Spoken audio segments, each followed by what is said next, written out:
తరంగా వర్షాలు కురుస్తున్నాయి. చెరువులు, కుంటలు నిండు కుండను తలపిస్తున్నాయి. భారీ వర్షాలకు ములుగు జిల్లా కేంద్రంలో లోతట్టు ప్రాంతాలన్నీ జలమయమయ్యాయి. పోలీసులు జలమయమైన నీటిని క్లియర్ చేస్తున్నారు.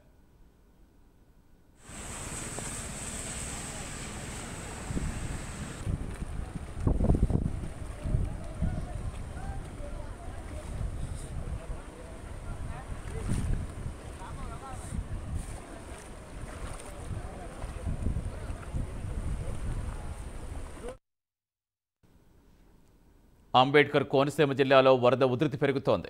గన్నవరం మండలంలో కాజ్వేలపైకి వరద నీరు చేరింది. వరద ఉధృతికి చాకలిపాలెం, కనకాయలంక కాజ్వే, మునక సహా కోనసీమ, పశ్చిమ గోదావరి జిల్లాల మధ్య రాకపోకలు నిలిచిపోయాయి. ప్రత్యామ్నాయంగా రాకపోకలకు అధికారులు పడవలు ఏర్పాటు చేస్తున్నారు. ఐనవిల్లి మండలం ముక్తేశ్వరం, ఎదురుబిడియం కాజ్వేపైకి వరద నీరు చేరుతోంది. లంక గ్రామాలకు రాకపోకలు నిలిచిపోయాయి.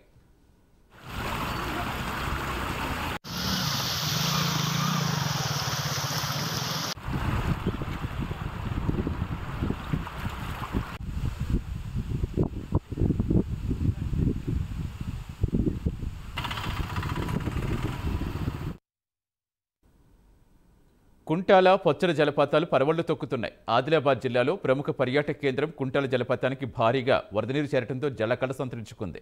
మహారాష్ట్రలో కురుస్తున్న వర్షాలకు కుంటాల పొచ్చల జలపాతాలు వరద నీటితో కలకల్లాడుతున్నాయి. వరద నీరు భారీగా వచ్చి చేరడంతో పర్యాటకుల తాకిడి పెరిగింది. కుంటాల పొచ్చల జలపాతాలు ఉధృతంగా ప్రవహించడంతో అటవీ శాఖ అధికారులు పర్యాటకులకు తాత్కాలికంగా అనుమతులు నిలిపేశారు.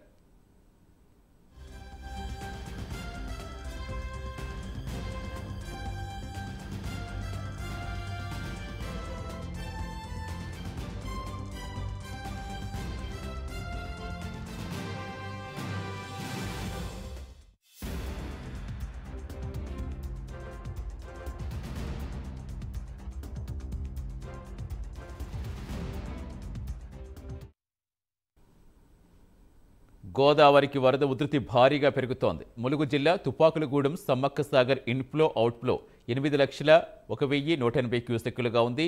పూర్తి స్థాయిలో 65 గేట్లు ఓపెన్ చేసి దిగువకు విడుదల చేస్తారు అధికారులు. ఇక మహారాష్ట్రలో భారీ వర్షాల నేపథ్యంలో గోదావరికి మరింత వరద పెరిగే అవకాశం ఉంది.